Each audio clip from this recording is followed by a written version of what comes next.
Well, boils and ghouls, it's your old pal, John Kassir, the voice of the Crypt Keeper. And I want to welcome my good fiends of the Horror Heals podcast. Is horror good for mental wellness? But of course it is. I delight in the delicious deaths of pitiful people on the silver screen. So get ready for a hell of a good time with my new fiends, Corey and Kendall, on the Horror Heals podcast.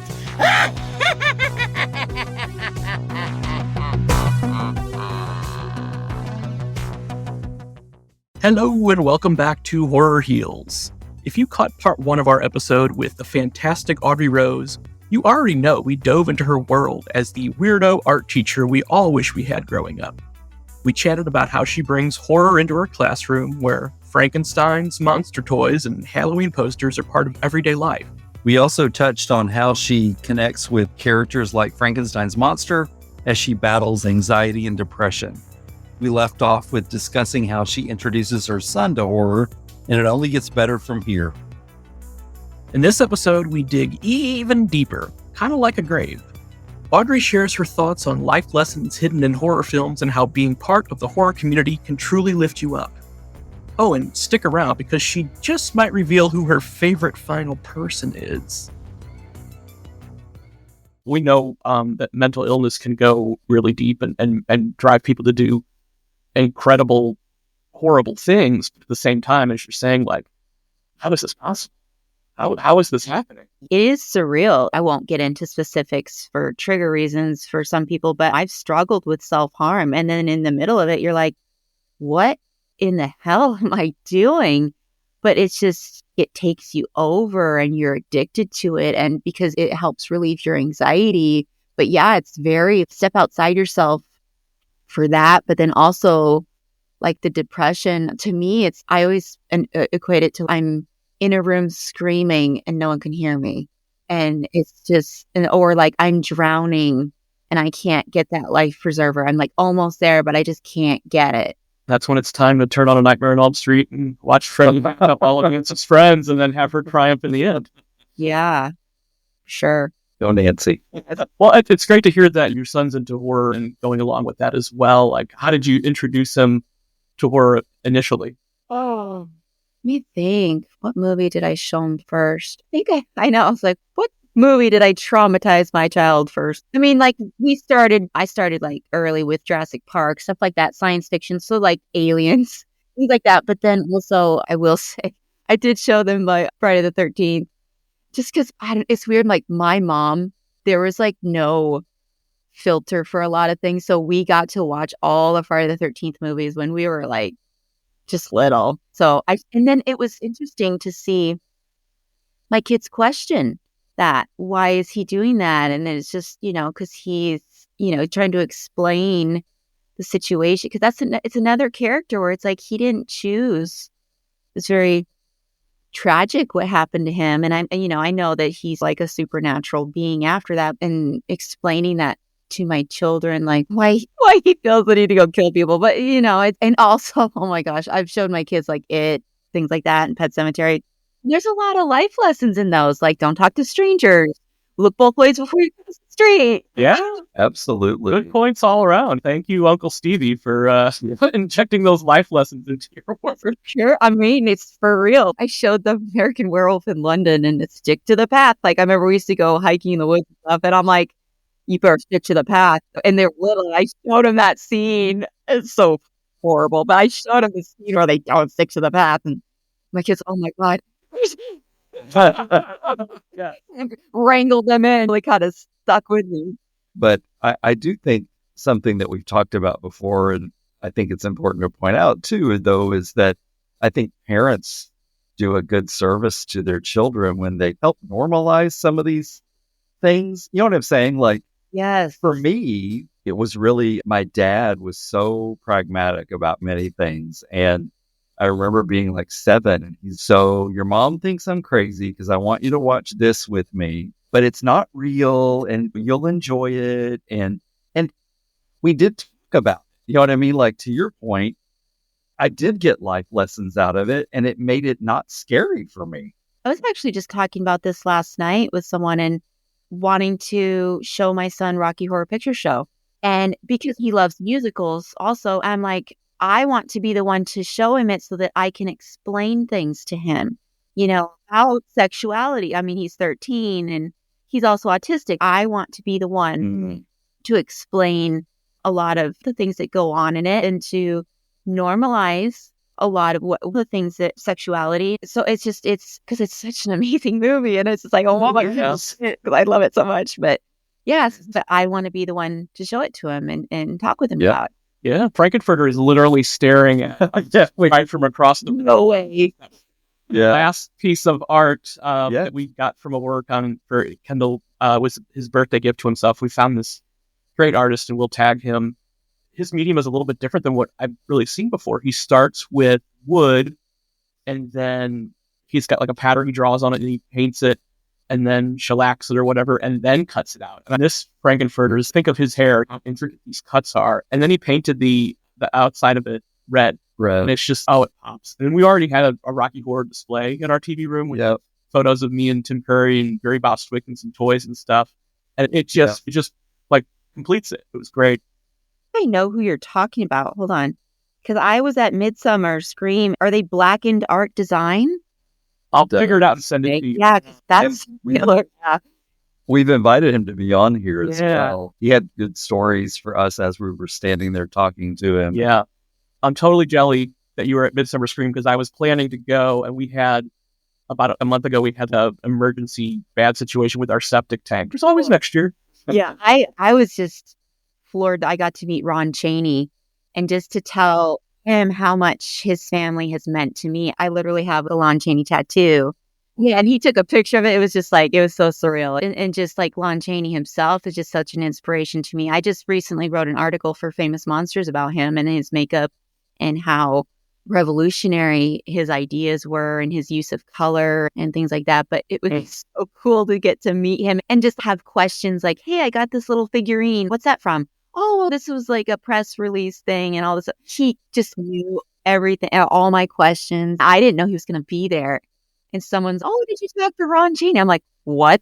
And then it was also cool because Victoria Price was there. And I'm a huge Vincent Price fan. Like my whole hallway is Vincent Price original posters. And just to hear her talk about her father, like she did a really cool lecture about him and what an amazing man he was and what an amazing father he was to her and how accepting and taking her everywhere and showing her things and talking to her about people in general and the world and all that. I don't know. It was really just such a cool experience. And my friend Rose, my best friend, she put all that together for me because I'd been really having a hard time this summer. And she's just like, come down to California and let's just go to all these places. We hit every spooky store. We went to Hollywood Forever Cemetery to see Vampira and to go to this con. And it was just, we went to go see Christine, the real Christine, one of them. It's cool too that friends, it's like horror, like your podcast called Horror Heals. Like after that trip, it really brought my mood up. It really helped me because I was in a really dark place and I had just broken up with my boyfriend. And so I was just really having a hard time. And after that, it's just, wow, just because of her. I love her so much. It's like because she did that for me through horror, it got me through. Yeah.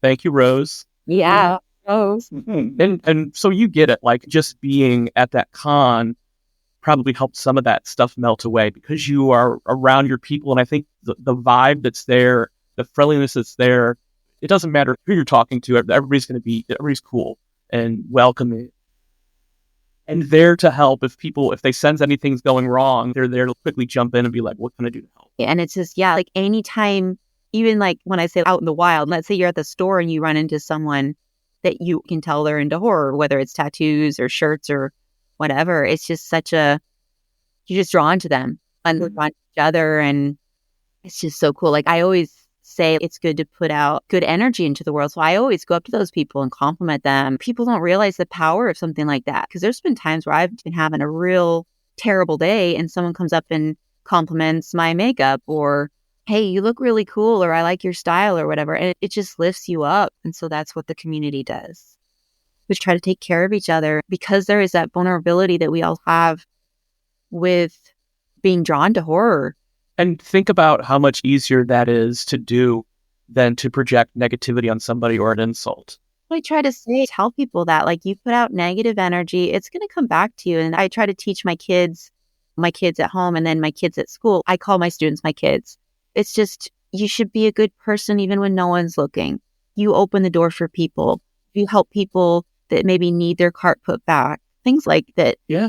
Just doing good for people. There's a lot of selfishness happening in the world right now, and a lot of negativity. We're all in this together, that little Right. cliche. And stop, just be nice. It's so much easier just to be nice. Yeah.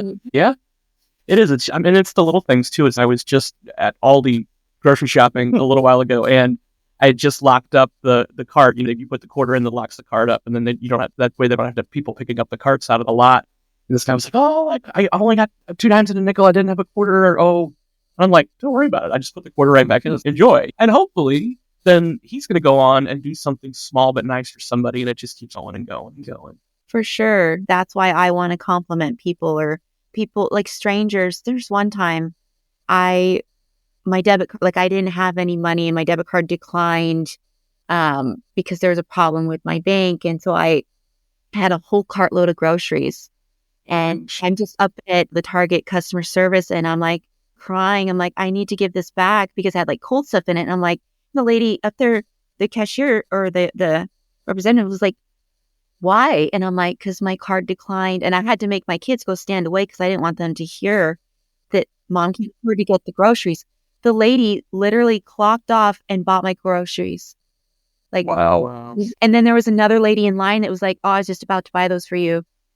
It was just so wonderful that so many people wanted to step in and help me at that time. And I think it's important to share those stories because you said there's so much negativity everywhere right now that we've got to start letting some more positivity break through just by sharing those stories. The next time somebody encounters somebody who's, oh man, my card won't go, then maybe they would do the right thing and be like, no, I've got this. Or if you're in line at Starbucks or whatever, like, I got the person behind me too, whatever they got. Just like, that could totally turn somebody's day around. Exactly. Because maybe that's like your last $10. Like, I've been there scraping change to buy food, and maybe buying food for my kids, and I'm not eating because I got to feed my kids. I've been in line like that before, especially around Christmas time, the holidays. People, they just buy your food, no questions asked how much it is. And I'm buying the person behind me, and you get up there and you just, oh my gosh, I can't believe that this happened. So now I have an extra $20 to be able to buy gas. Or something that switched in me, and I think it just was being mindful of this, was like, sometimes when I would go to the horror cons, because Kendall will tell you, we have so much artwork, it's ridiculous. We don't have the wall space to display it all. It's hard to say no to some really cool stuff. That's one of my favorite things about the horror cons, is going to the vendors and not the folks that are reselling Funko Pops and stuff. It's the artists that I want to see. But there would be times where I'm like, either A, I'm on a budget, or B, I know how we've got too much stuff and Kendall's going to kill me if I bring anything else. I would purposely keep my head down and not make eye contact with the artist. I'm like, that's not right. Especially if you see some stuff that you like. One, you don't have the room for it, or it's out of your budget, or it's huge and you couldn't possibly get home. But they're not doing hard sells there. You make eye contact and just compliment what they're doing. Because I've talked to a lot of artists who, those conventions, lucky to break even just because it costs transport and you got to buy your table and all that stuff. A lot of people are there to buy autographs and photo ops and stuff like that. But yeah, make eye contact with the artist. Tell them that you like their stuff. I'm actually going to do Famous Monsters Con, and that's in Philadelphia. And so that's like a lot of money to get out there. And it's unknown if I'm going to make any money. But the fact that I'm just going to be there and be able to talk with people and just mingle with the community, to me, that's all I really care about. And it's always cool when I get those messages like on Instagram, hey, I love your art. And that just makes my day. You know, when you put yourself out there as an artist, or even like you guys putting yourself out there with your shows, you never know what people are going to think, or if they're going to like it. Are they going to like what I'm putting out there? So it's cool to get that feedback for sure. Definitely compliment people that you dig their stuff. And like on Instagram, there's this thing where you can support an artist just by reposting their art. You don't have to buy it. I love that when people repost my stuff. It makes me feel good. Like, oh, cool. You liked my piece so much that you thought it'd be cool to put in your stories or to repost it. It's just awesome. Yeah. Yeah, I mean, Instagram has been our number one source for guests so far, just because I'll search different hashtags or just search horror cosplay or horror musicians and that sort of thing and just see what kind of comes up and look at people's profile and their photos and just like really cold call, just put a message out there. Hey, this is what the show's about. If you relate to it, would you be interested in coming on? And yeah, we've got a lot of hits from that. Yeah. Yeah, when I got your message, I was really intrigued. I'm like, finally, like, that's so cool. That's such a unique idea. And it just, because I like to really talk about my mental illness struggles because, yeah, it normalizes it and makes it to where other people maybe don't feel ashamed to talk about their struggles and things like that. So really, thank you guys for starting this. I think it's going to be a really great thing for people. We hope so. I mean, again, we've got a really good feeling about it. And if anything, to reach people out there who love horror, but they haven't quite discovered how it's going to help their mental wellness, and they're willing to go to a horror con. I just feel like most people are really going to have an amazingly positive experience if they go to a horror event, a gathering of people who totally get you. Yeah, for sure. And this con that I went to, it was only the second horror con I've ever been to. And my friend was like, hey, you should dress up. And so I decked myself out in cool spiderweb kind of pinup stuff. And I was really nervous. I love Halloween, but I'm one of those people where like, I don't like to dress up because I feel like I'll end up being the only one dressed up. And you go there, it's everyone's just like complimenting you or like other people looking cool. And it's just, wow, I'm glad I dressed up. I'm glad like I fit in. Like it's just so cool.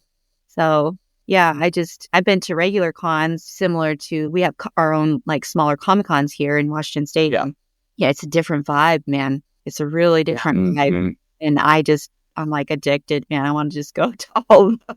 I know, yeah. I've said the same thing, and no hate toward Comic Cons. They're great too, but it's a totally different vibe.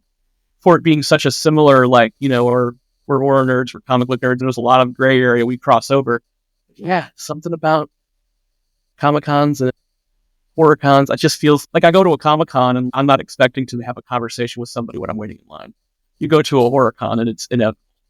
Yeah, and so it's, again, to me, it's like finding those quote unquote weirdos. Like when I was in line, because I got to meet Tim Curry as well, and then just to meet other people that were so influenced by his work, and his work brought them so much joy and happiness. And out of all the guests they had at the con, he was the only one that had actually been in any horror related films.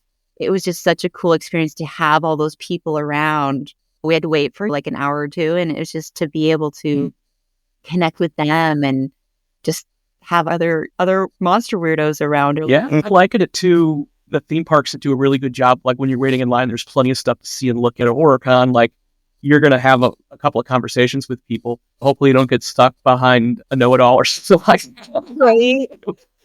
But chances are the time's going to go by faster because you're not just standing there looking at your phone. Like you're able to commune with your community. Yeah, that's like the really beautiful part about our community is just how welcoming and open people are. And yeah, it's just such a cool experience for sure. Yeah, we would love to share some images of your artwork on our Instagram as we get close to putting your episode out there. So just think about what you would like to share with people and send them over. Nice. Thank you. I appreciate that. Of course. So the last question that we ask every guest, and I have no idea what character you're going to say. You haven't dropped any hints yet, but I think she might have. All right. Who is your favorite final person from a horror movie? Ooh. Yeah, Jamie Lee Curtis. Laurie Strode. I just love her so much. I do too. Yeah. I do too. She is easily a top 5 want for the show. Yeah. And I have a tiny little in with her that I'm going to wait until the right moment because I've been told you get one shot with Jamie Lee. I want to blow our shot. Amazing. Yes. Very cool. Mhm. Yeah, I love her and just how she's embraced the community and just her family's legacy with horror. Her mother. Yeah. Oh my gosh. That's my favorite movie is Psycho. Yeah. For her to honor that at one of the Halloween premieres recently within the last 5 years, she dressed up as her mom, as Marion Crane. And it was I just love like it. so epic. It's just, yeah. And she did that for the fans. She's Yeah, just sure. she just loves her fans. And that's really cool. Yeah. Well, she's got total respect for the genre and been in so many iconic films, not just horror, but The Fog, and we watched Terror Train, Prom Night, and Yep. I love True Lies. what's the one I'm thinking of right now? What's the Christmas one? Trading Places. Yeah, that one's good too. Awesome. Okay. We're going to keep tallying everybody's favorite final person and have some kind of ongoing social media graphic to see. Yes, I would love to see that. Yeah. You're not the first to say Laurie Strode. Oh. I think maybe the third even. We've had a couple of Ash from Evil Dead. We've had a couple of Nancy's. There was a couple surprises. Yeah. I just loved hearing, people's reasoning behind why they've done, why they made their picks. That's such a cool question. I love it. Yeah. Great Thank you. You've been a joy. Thank you so much for being open and sharing. I think it's not easy for everybody to do that. And we know that there are going to be some people who listen to the podcast that probably can't do a podcast because it's just, too challenging, too difficult for them. So we're able to get one person who decides, you know what, I'm going to put on my big pants and I'm going to do it. Right? Yeah. I know my social anxiety, but I'm like, hey, it's weird. If I can talk about monsters, I can talk to anyone for hours. But then I got to talk about other stuff. Sometimes my social battery runs out super fast. But if I can talk to anyone about monsters. Yeah. And that's the thing. It's if we can blur that gray area between talking about mental wellness and monsters and horror and blood and gore and all that stuff, because I think there's so many people out there that probably don't realize that, oh yeah, this is why I like to watch a horror movie before I go to bed. I didn't think about that before. Yeah. Yeah. And that's cool to bring awareness to that. And then also gives them more self-awareness, which is something that's very important and people don't really do a lot of. Right. Yeah, for sure. Awesome. Thank you so much. And thank you so much for having me. And thanks for starting this really super cool podcast. Well, there you have it, folks. We wrapped up another incredible conversation with Audrey Rose. From Jurassic Park to Friday the 13th, we covered it all. Life lessons, horror survival tips, and even the power of community when you're rocking Halloween leggings year-round. I don't know about you, but I feel more connected to my inner monster already. If you loved this episode, make sure to share it with your fellow horror fans. Leave us a review and smash that like button. Don't forget to follow us on all the socials. And as always, is horror good for mental wellness? Of course it is. The Horror Heals podcast is produced and presented by How the Cow Ate the Cabbage, LLC.